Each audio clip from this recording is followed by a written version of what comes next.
no dilly-dallying. Straight into total area. Consider the function below. What about it? Actually, I guess this is kind of interesting.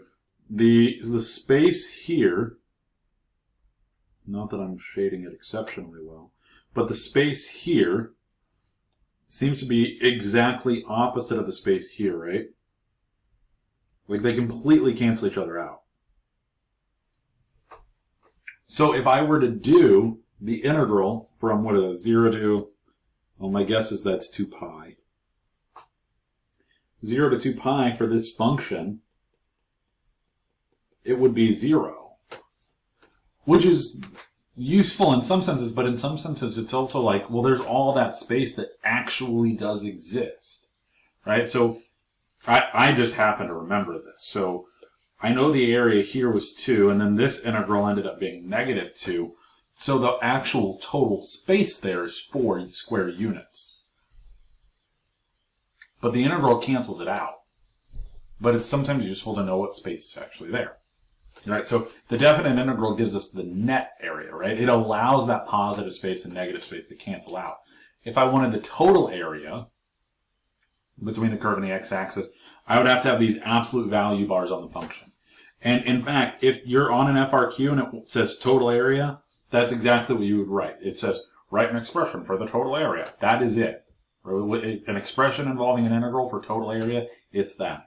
Or if you're doing it in a calculator, which we'll do one in a calculator.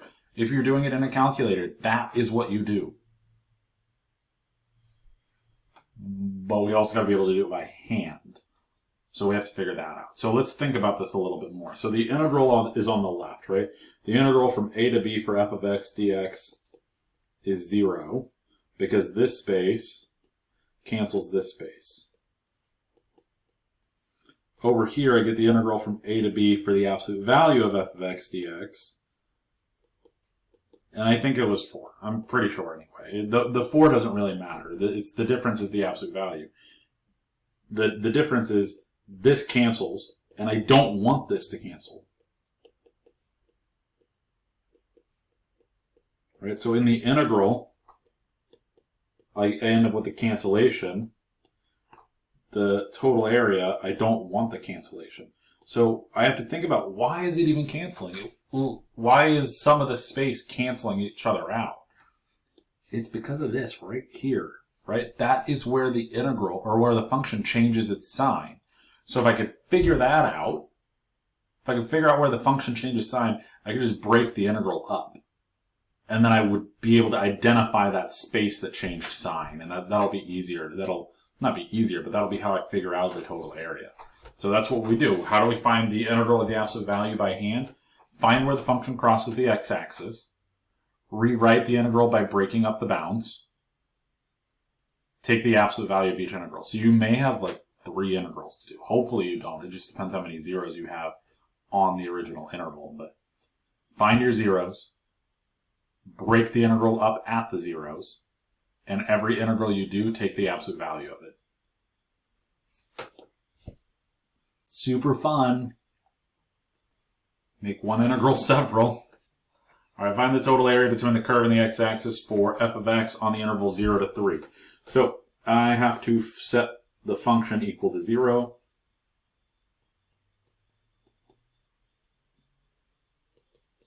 X times x minus 2.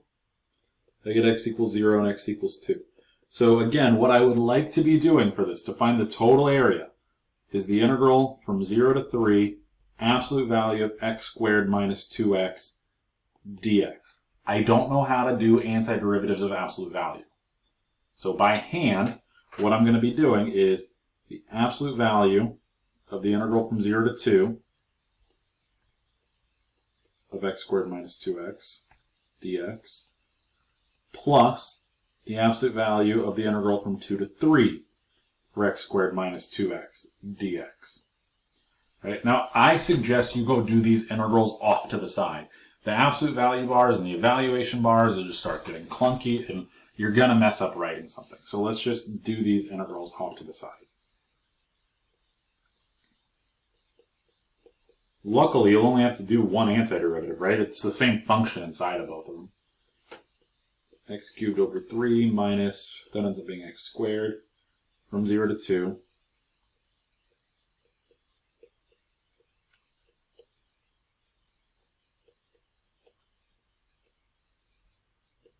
So it's 8/3 minus 4, which is quick fraction math, that's negative 4/3. There's one integral complete. Pause if you need to write stuff down. Now from 2 to 3 with the same function, should be the same antiderivative, right? It's not a new function, it's just a new interval. From 2 to 3.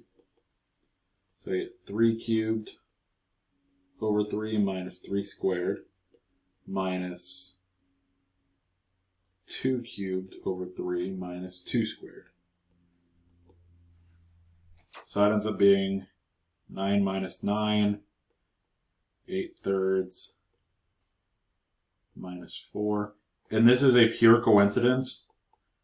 That ends up being 4/3. It is not usually just the opposite sign, same number. It is a complete coincidence. The fact that this number and this number are the same but opposite doesn't usually happen that way. Don't bank on it being like that. So, I get the absolute value of negative 4/3 plus the absolute value of positive 4/3, which is 4/3 plus 4/3, and that's 8/3.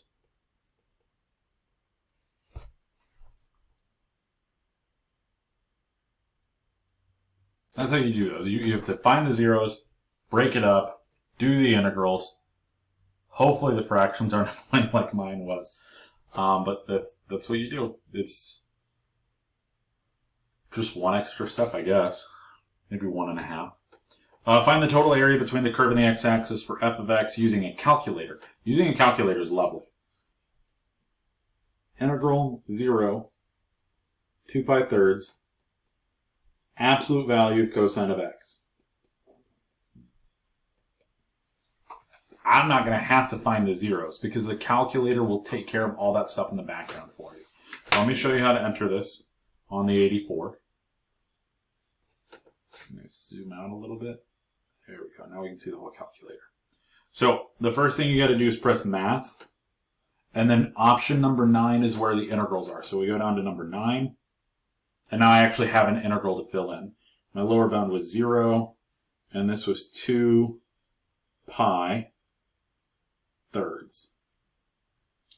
Now I got to get absolute value bars in here, right? So to get absolute value bars, you go into math again. And then I press the right arrow. Now I'm in the number menu. That very first one that says abs, that's absolute value. So hit enter. Now you have your absolute value bars. Cosine x dx. 1.134. Now if you didn't get 1.134, it's probably because you're in degrees, not in radians. You see at the top of my calculator, I can't really draw it because I'm in the browser. See, it just shakes everything and there's an earthquake. But at the top of my calculator, mine says radians. Not all of yours will have that at the top, but I'm in radians. To check if you're in radians or degrees, press mode. And there should be an option here. If yours is highlighted like this, you're in degrees. Calculus is always, always, always in radians. And then we round 3 places after the decimal once you're done, right? I'm not going to do anything else with this number, so I'm done. But if I needed to use it still, I would not round it. I know it's annoying to let a decimal be that long, but I would not round it if I wasn't done with it. So 1.134. And that's it. Like, that's all you have to do. You did not have to find the zeros when you're using a calculator. Very convenient and lesson complete.